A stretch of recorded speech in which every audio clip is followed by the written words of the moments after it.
Assalamualaikum warahmatullahi wabarakatuh. Anak-anakku sekalian, kali ini kita akan melanjutkan pembahasan dari bab pernikahan dalam Islam pada semester 2. Yang akan kita bahas pada pertemuan kali ini adalah materinya tentang ijab qabul. Apa sih pengertian dari ijab qabul tersebut? Ijab yaitu ucapan wali atau dari pihak perempuan atau wakilnya sebagai penyerahan kepada pihak pengantin laki-laki. Nah, ijab itu ucapan dari wali dari pihak perempuan atau wakilnya dari wali tersebut sebagai penyerahan untuk pihak laki-laki. Sedangkan qabul yaitu ucapan pengantin laki-laki atau wakilnya sebagai tanda penerimaan. Jadi bisa diartikan ijab qabul itu penyerahan dari pihak perempuan kepada pihak laki-laki, sedangkan qabulnya yaitu ucapan sebagai tanda penerimaan dari pengantin laki-laki atau wakilnya. Adapun syarat dalam ijab qabul, yang pertama, orang yang berakal sudah tamyiz. Yang pertama, syaratnya dalam ijab qabul itu adalah orang yang berakal dan sudah tamyiz. Tamyiz itu pintar. Yang kedua, ijab qabul diucapkan dalam satu majelis. Jadi ijab qabulnya ada di satu tempat.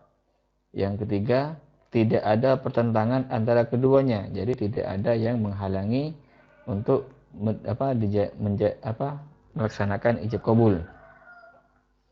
Yang keempat, yang berakad adalah mendengar.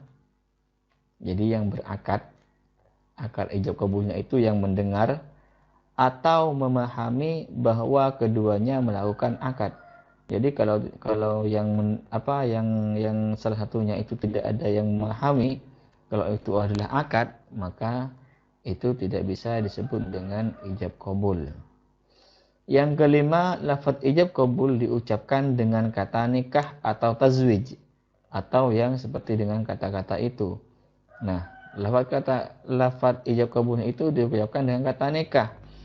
Saya nikahkan misalkan. Itu kalau dari pihak ijabnya, saya nikahkan fulan binti fulanah dengan mas kawin seperangkat alat sholat dibayar tunai. Itu kata-kata dari ijabnya. Sedangkan kata-kata dari qabulnya itu saya terima nikahnya. Nah, kata-kata nikahnya itu lafadznya dari ijab qabul. Yang keenam, syarat dari ijab qabul yang keenam tidak dibatasi dengan waktu tertentu, misalnya setahun, sebulan, dan sebagainya. Jadi dalam ijab qabul dalam pernikahan itu tidak ada batas tertentu. Jadi misalkan saya nikahkan dalam setahun, itu tidak bisa, karena nikah itu adalah seumur hidup. Itu tentang ijab qabul. Sekarang lanjut pada pembahasan berikutnya, yaitu tentang mahar. Apa sih pengertian dari mahar?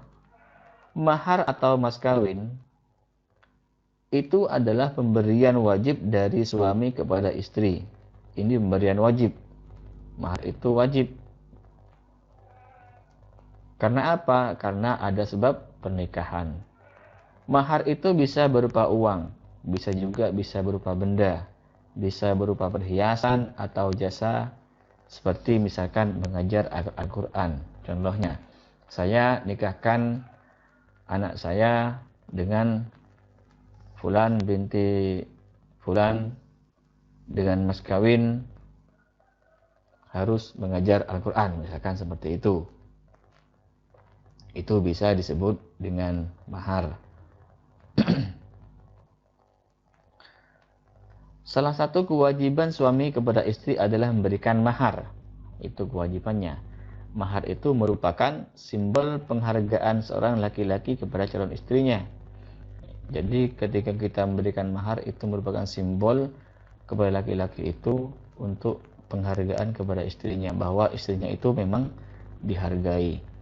Dalam banyak riwayat dijelaskan bahwa mahar itu bisa berupa benda atau berupa materi atau kemanfaatan, atau bisa disebut dengan non materi, Rasulullah SAW menganjurkan kesederhanaan dalam memberikan mahar. Jadi dalam mahar itu tidak ada yang berlebihan. Tuh.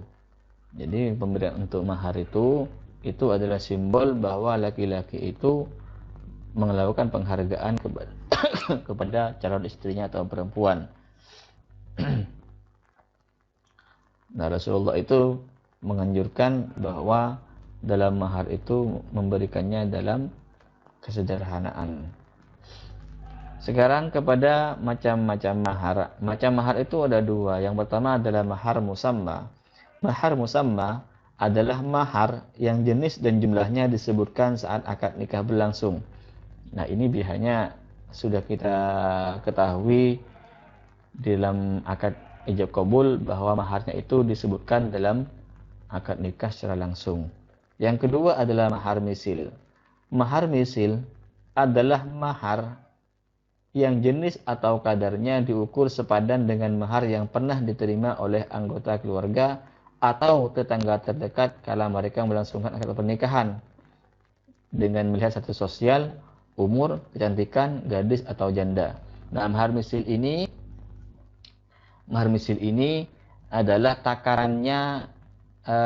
takarannya atau sesuatu yang pernah diterima oleh keluarganya atau oleh tetangganya ketika mereka melaksanakan pernikahan.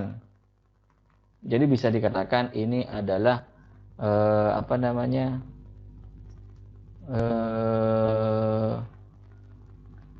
dari daerah tersebut itu merupakan kebiasaan. Nah, ini merupakan kebiasaan dari daerah tersebut. Seperti contohnya di daerah Kalimantan itu ada maharnya itu satu perempuan ketika kita menikah dengan wanita tersebut, kita ditentukan maharnya berapa, tergantung dari status sosialnya, dari umurnya, dari kecantikannya seperti apa, dari gadis atau jandanya. Jadi maharnya itu diukur dengan itu.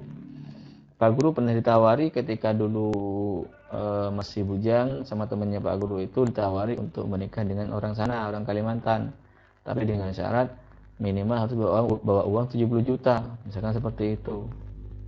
Nah, itu yang pernah Pak Guru alami waktu dulu. Jadi namanya mahar misil itu mahar yang sudah menjadi kebiasaan di dalam keluarga atau tangga-tangga terdekat ketika melangsungkan pernikahan. Itu secara rincinya. Lanjut kepada pembahasan berikutnya. Nah, ini bolehkah mahar itu dihutang? Nah, ini jadi sering jadi pertanyaan. Bolehkah mahar itu dihutang? Sekarang kita lihat pembayaran mahar dapat dilaksanakan secara kontan halan. Kalau dalam bahasa Arabnya itu halan atau dihutang. Apabila kontan maka dapat dibayarkan sebelum dan sesudah nikah. Jadi sebelumnya bisa dibayarkan lebih dahulu atau sudah akad nikah itu baru dibayarkan. Nah, bagaimana jika berhutang? Apabila pembayaran dihutang, maka wajib dibayar seluruhnya. Apabila suami sudah melakukan hubungan seksual dengan istrinya atau salah satu dari pasangan suami istri meninggal dunia walaupun keduanya belum pernah melakukan hubungan seksual sekalipun. Jadi ketika dihutang maka suami tersebut harus membayar seluruhnya ketika dia itu sudah melakukan hubungan seksual. Atau ketika salah satu dari keduanya itu meninggal, maka wajib dibayar maharnya meskipun belum pernah melakukan hubungan seksual. Wajib dibayar separuh apabila mahar telah disebut pada waktu akad dan suami telah mencerai istri sebelum ia dicampuri. Apabila mahar tidak disebut dalam akad nikah, maka suami hanya wajib memberikan mut'ah.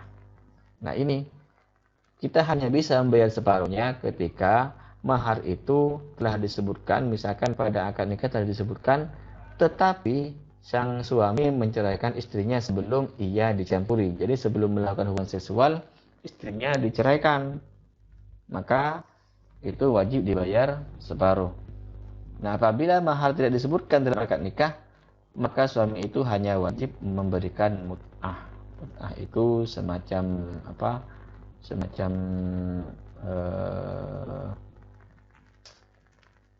pemberian nafkah kepada istrinya selama masa iddahnya. Itu. Sekarang ke macam-macam pernikahan terlarang. Ada pernikahan yang terlarang. Kenapa terlarang? Mari kita dengarkan. Yang pertama, pernikahan mut'ah. Ini macamnya ada 4. Yang pertama, nikah mut'ah. Nikah mut'ah ialah nikah yang dilakukan oleh seseorang dengan tujuan melampiaskan hawa nafsu dan bersenang-senang untuk sementara waktu. Nah, ini nikah mut'ah. Ini ada batas waktunya. Dan tujuannya untuk nikah mut'ah ini hanya untuk melampiaskan hawa nafsu dan untuk bersenang-senang. Misalkan ini sudah ada kasus di Indonesia ini, ada nikah mut'ah yang ada di daerah Jawa Barat sana. Itu ada nikah mut'ah. Maka nikah mut'ah ini adalah nikah yang dilarangkan. Nikah mut'ah ini pernah diperbolehkan oleh Nabi Muhammad SAW, akan tetapi pada perkembangan selanjutnya beliau melarangnya selama-lamanya. Banyak teks syar'i yang menjelaskan tentang haramnya nikah mut'ah. Di antara hadis yang diriwayatkan oleh sahabat Salmah bin Al-Aqwa, ia berkata,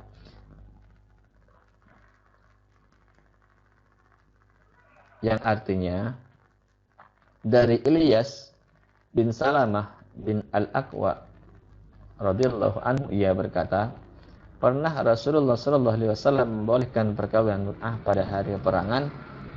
Peperangan apa? Pada hari peperangan Autas selama 3 hari. Kemudian sesudah itu ia dilarang. Jadi ini hanya pernah terjadi ketika ada peperangan Autas. Itu hanya selama 3 hari. Dan setelah itu Rasulullah melarang untuk selama-lamanya. Jadi nikah mut'ah ini juga pernah terjadi, pernah diperbolehkan zaman Nabi dulu ketika perang Autas. Itu. Yang kedua adalah nikah syigar. Yang dimaksud dengan nikah syigar adalah seorang perempuan yang dinikahkan walinya dengan laki-laki tanpa mahar, dengan perjanjian bahwa laki-laki itu akan menikahkan wali perempuan tersebut dengan wanita yang berada di bawah perwaliannya. Nah, ini nikah syigar. Syigar itu bisa diartikan dengan tukar menukar. Misalkan gini, seorang perempuan itu akan dinikahkan dengan laki-laki tanpa mahar, tapi dengan syarat bahwa laki-laki itu akan menikahkan kepada walinya tersebut dengan wanita yang ada dalam tanggungannya si laki-laki tersebut. Misalkan A ingin menikahkan B. A ini laki-laki, B-nya ini perempuan. A ingin menikahkan B dengan C.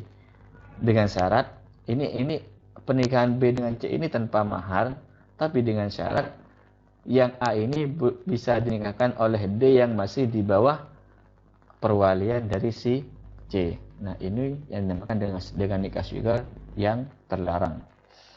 Yang ketiga adalah nikah tahlil.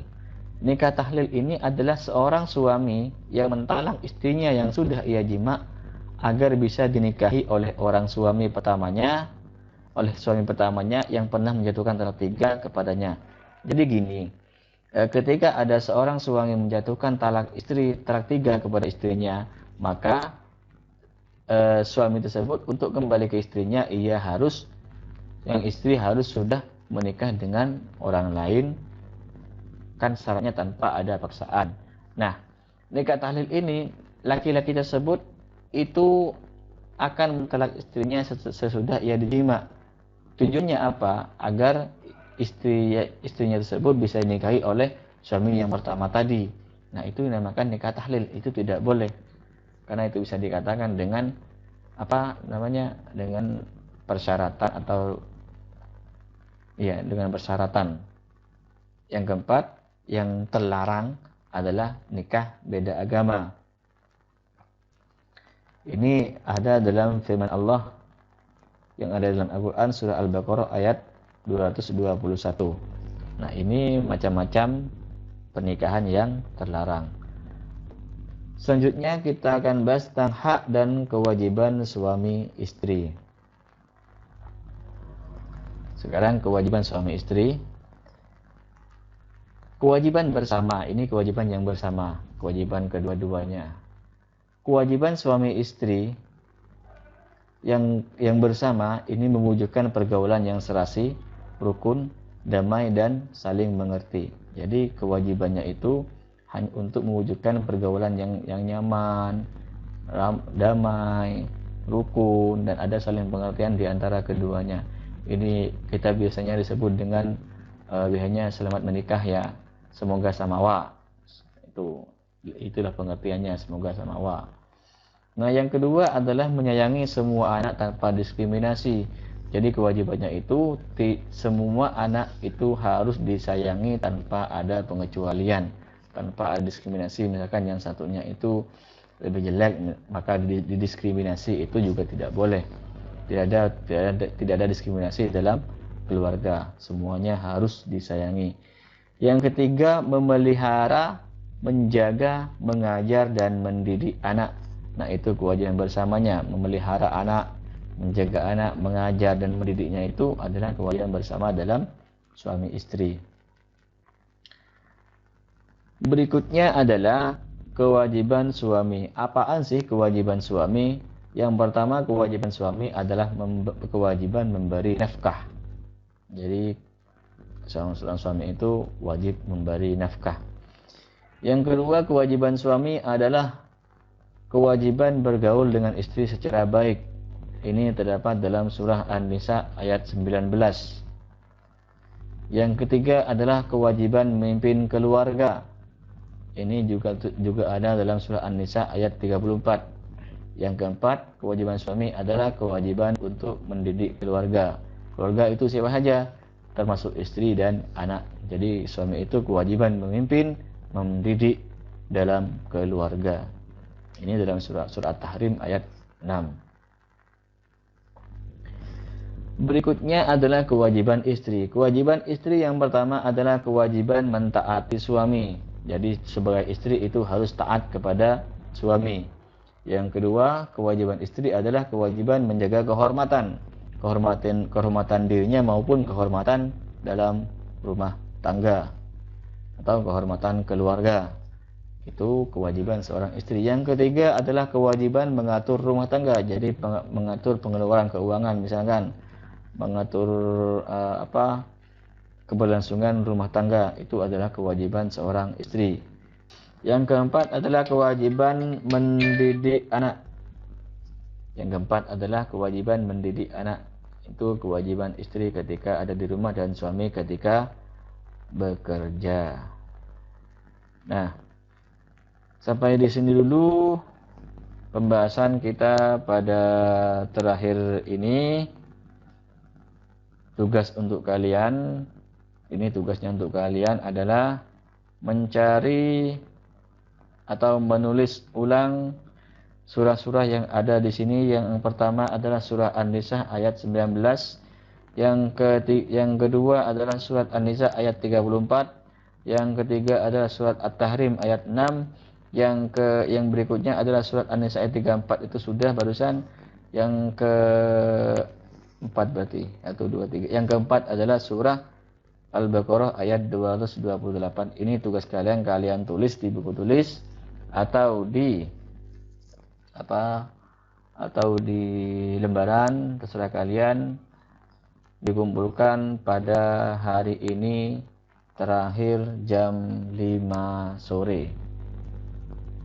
Saya akhiri pertemuan pada kali ini, pembahasan terakhir pada bab pernikahan. Wallahul muwaffiq ila aqwamit thoriq. Wallahu a'lam bishawab. Assalamualaikum warahmatullahi wabarakatuh.